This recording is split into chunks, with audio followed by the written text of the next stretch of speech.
Ошто 15 жаштагы өспүрүмдү топ кыздар сойкулук кылууга мажбурлашканын кабарлады.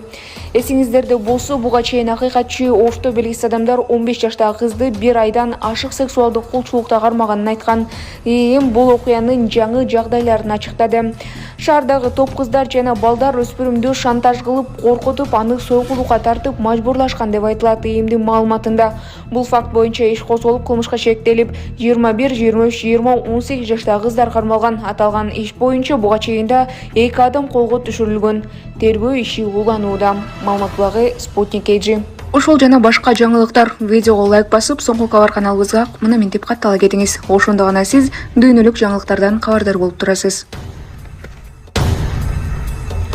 Бутта тапичке сыртта кыш таластын өтмөгүнө кар жады. Видеонун автору ашууга кар жаганын суук экенин айтып, бутуна тапичке кийип жүргөнүн көрсөткөн. Маалымат булагы Спутник KG. 28 август. Бутта шлёпка.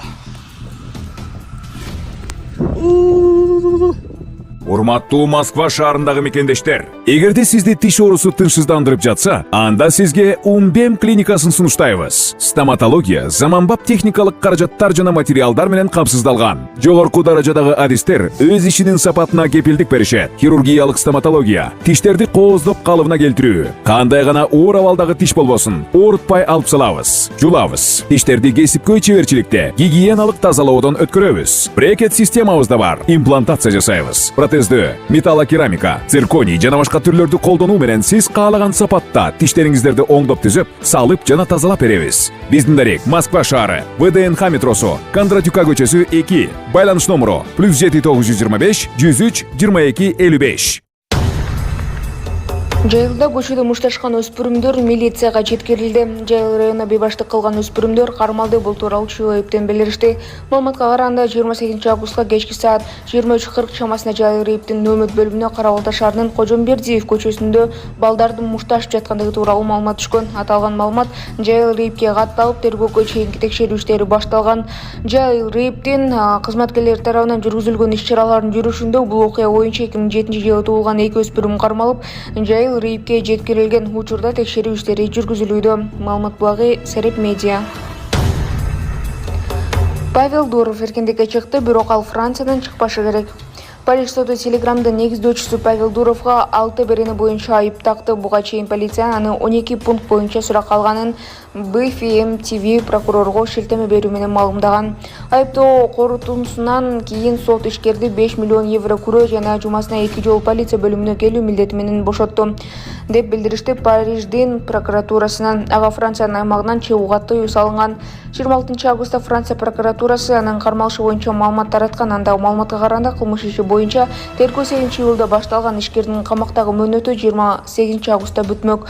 Иште 12 айып тагылган. Ал эми Франциянын президенти Эммануэль Макрон Дуровдун кармалышы боюнча биринчи жолу комментарий берип, бул саясий чечим эмес экенин айткан. Маалымат булагы Сереп Медиа. Павел, прокомментируйте обвинения, предъявленные вам. Павел.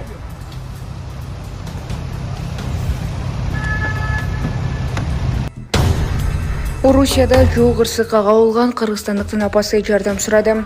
Серепедия маалымат агенттигине Орусияда жол кырсына кабылган кыргызстандык ААЖнын апасы кайрылып жардам керек болуп жатканын айтты. Анын айтымында уулу 23 августта Владивосток шаарынан Москва шаарына бара жатып жол кырсыгына кабылган. Уулум 23 августта Владивосток шаарынан Москва шаарына фура менен жеңил унааларды жүктөп бара жатып Новосибирск жана Омск шаарынын ортосунда кырсыкка учураган. Уулум алдыда келе жаткан дагы бир фураны сүзгөн, андагы жаран каза болгон. Азыр уулум эки шаардын ортосунда ооруканада жатат. Операцияда болду. Жол кырсыгына уулум күнөөлүү болуп жатат. Жаан жаап, тайгаланып, унаанын арты тартып кетип, алдындагы фураны сүзүп кеткен экен. Биз токмокто турабыз, балама жактоочу жалдап, ошол жака барганга каражат жок болуп жатат, деди коомчулуктан жардам сураган апа. Редакцияга Тышкы иштер министрлигинин окуя боюнча маалымат беришти.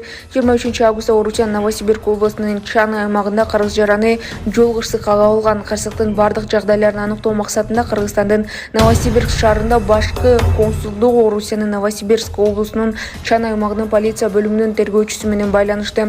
Тергөөчүнүн маалыматы боюнча кыргыз жаранына карата Орусиянын кылмыш жасоо кодексинин 264-беренеси менен кылмыш иши козголгондугу белгилүү болду. Учурда жаран ооруканага жаткырылып, тиешелүү медициналык жардамдар көрсөтүлүүдө дешти. Маалымат булагы Сереп Медиа. Издөөдө жүргөн УКТнын лидери Салимбай Абдувалиевдин тарапташы Кыргыз Республикасынын жараны МММ кармалды. УКМК өлкөдө уюшкан топтор менен күрөшүү, аларды каржылоо, ошондой эле кылмышка шектүү тиешеси бар адамдардын ишмердүүлүгүнө бөгөт коюу боюнча иштерди улантууда. УКМК тарабынан кылмыштардын бириктирүү реестри автоматташтырылган маалыматтык тутумунун электрондук маалыматтык журналына катталган. Материалдын негизинде 1956-жылы туулган Баткен облусунун Кызыл Кыя шаарынын тургуну МММ аттуу Кыргыз Республикасынын жараны кармалды. Кармалган жаран УКМК органдары тарабынан буга чейин издөө жарыяланган Өзбекстан өлкөсүндөгү уюшкан кылмыштуу топтун лидери Салимбай Абдувалиевдин менен жана буга чейинки Кыргыз Республикасынын УКМК тарабынан кармалган 1978-жылы туулган ЗЭТ менен биргеликте Ташкент шаарында жолугуусу маалым болгон. Жүргүзүлгөн тиешелүү тергөө иштеринин жыйынтыгы боюнча кармалган жаран УКТнын идеологиясынан баш тартып, Кыргыз Республикасынын мыйзамдарына баш ийүүсүн билдирген. Дордой базарында 1,5 миң тоннадан ашык дары чөп аталган эндиктин тамыры табылды. Аны Бишкекке кагаз коробкаларга салып алып келишкен. Жаратылыш министрлиги өсүмдүктөрдү мыйзамсыз ташып чыгуу жана жок кылууга бөгөт коюу боюнча иштер күчөтүлгөнүн эскертти. Баса Министрлер кабинетинин өсүмдүктөр дүйнөсүнүн айрым түрлөрүн пайдаланууга убактылуу тыюу салуу жөнүндө токтому кабыл алынган. Ага ылайык элдик медицинада дарылыгы бар деп эсептелген 5 чөптү чогултууга болбойт. Анын арасында эндиктин тамыры дагы бар. Маалымат булагы Спутник KG.